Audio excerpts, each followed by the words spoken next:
മനുഷ്യ ബുദ്ധിക്കും ചിന്തയ്ക്കും അപ്പുറമായി നടക്കുന്ന ഏതും അത്ഭുതമാണ്, അതിശയമാണ്.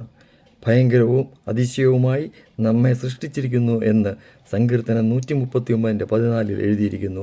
നീ അത്ഭുതം പ്രവർത്തിക്കുന്ന ദൈവമാകുന്നു എന്ന് സങ്കീർത്തനം 77:14 എഴുതിയിരിക്കുന്നു. ഈ അത്ഭുതവാനായ ദൈവം നമ്മുടെ ജീവൻ്റെ ഉടയവൻ, ആകാശത്തെയും ഭൂമിയെയും അവയിലെ സകലത്തെയും ചമച്ചവൻ.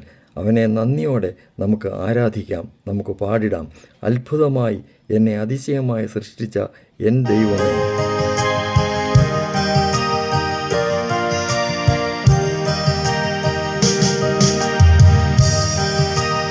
അത്ഭുതമായി എന്നെ അതിശയമായി സൃഷ്ടിച്ച എൻ ദൈവമേ.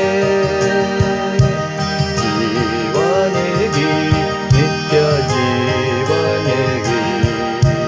വീണ്ടെടുത്ത എൻ രക്ഷകാ, ആരാധിക്കും ജീവനുടെ അവനെ എൻ ജീവസ്പന്ദനത്തിനാ.